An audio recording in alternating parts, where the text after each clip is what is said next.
শীতের সব ধরনের পিঠের মধ্যে অন্যতম আর একটা আকর্ষণ হলো এই সরু চাকলি পিঠে। সাদা দুধের মতো ধবধবে এই সরু চাকলি পিঠে খেতে আমরা প্রত্যেকেই ভীষণ পছন্দ করি।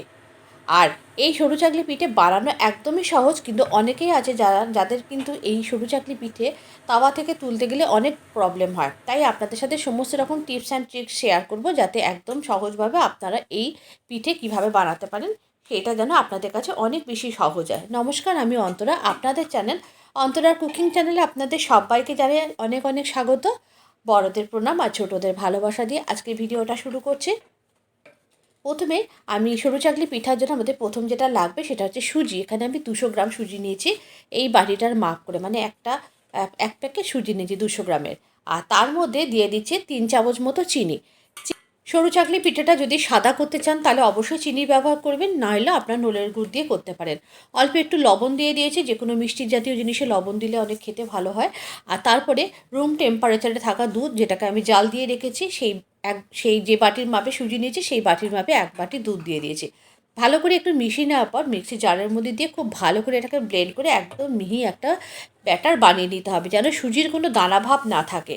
এরপরে এটা কিন্তু বেশ ঘন হয়েছে, একটা পাত্রের মধ্যে ঢেলে নিয়েছি, এটা কিন্তু বেশ ঘন হয়েছে।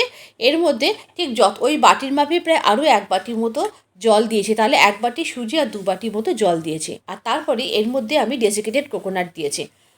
আপনারা যদি ফ্রেশ কোকোনাট দেন তাহলে কিন্তু এটা সরু চাকরিটা তাওয়া থেকে তুলতে অনেক বেশি প্রবলেম হয়, তাই এখানে ডেসিকেটেড কোকোনাট ব্যবহার করা সবথেকে ভালো। এটা কিন্তু আর একটা টিপস।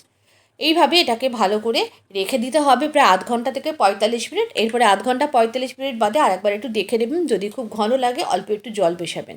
এরপরে গ্যাসের উপর আমি একটা তাওয়া বসিয়ে দিয়েছি। তাওয়াটা প্রথমে খুব ভালো করে গরম করে নিতে হবে। গরম করার পর তাওয়ার মধ্যে অল্প একটুখানি তেল দিতে হবে। তেল দেওয়ার পর তাওয়ার মধ্যে এই তেলটা যখন বেশ ভালো মতো গরম হয়ে যাবে, একটু জলের ছিটে দিতে হবে। দেওয়ার পর একটা টিস্যু দিয়ে এটাকে ভালো করে মুছে নিতে হবে, তেলটা তুলে নিতে হবে। এরপরে অল্প করে ব্যাটার দিয়ে চারপাশে স্প্রেড করে একটা গোলা রুটির মতো করতে হবে, মানে বাংলা ভাষায় যেটাকে আমরা গোলা রুটি বলি, গোলা রুটির মতো করতে হবে। 1 মিনিট মতো অপেক্ষা করতে হবে। যখন বেশ ওপরটা শুকনো হয়ে আসবে আর এক্সট্রা কোনো তেল দেওয়ার দরকার নেই, তখন একটা ছোট খুন্তি দিয়ে চারপাশটা একটু একটু করে ছাড়িয়ে দেবেন, তারপরে ফোল্ড করে নেবেন। যদি মনে করেন আপনারা ফোল্ড করবেন না, তাহলে একটা জালিদার পাত্রের উপর রেখে দেবেন। আর ফোল্ড করলে কিন্তু এরপরে আর খুলতে পারবেন না। এইভাবে সমস্ত সরু চাকলি পিঠেগুলোকে আমি তৈরি করে নিয়েছি। আর তারপরে ঝোলা গুড় দিয়ে এটাকে সার্ভ করেছি। কেমন হয়েছে আজকের রেসিপিটা অবশ্যই কিন্তু জানাতে ভুলবেন না। একদম নরম তুলতুলে হাতের মুঠোর মধ্যে চলে আসবে এই সরু চাকলি পিঠে। অবশ্যই আপনারা ট্রাই করবেন। নিত্য নতুন রেসিপির আপডেট পেতে অবশ্যই অন্তরার পেজের সাথে আপনারা যুক্ত থাকবেন। আজকের রেসিপিটা তাহলে এই পর্যন্ত। সবাই অনেক ভালো থাকবেন, সুস্থ থাকবেন, আর রেসিপিটা কেমন হয়েছে জানাবেন। আবারও দেখা হচ্ছে পরবর্তী ভিডিওতে আর একটা নতুন কোনো রেসিপির সাথে। আর অবশ্যই কিন্তু এটা ট্রাই করবেন।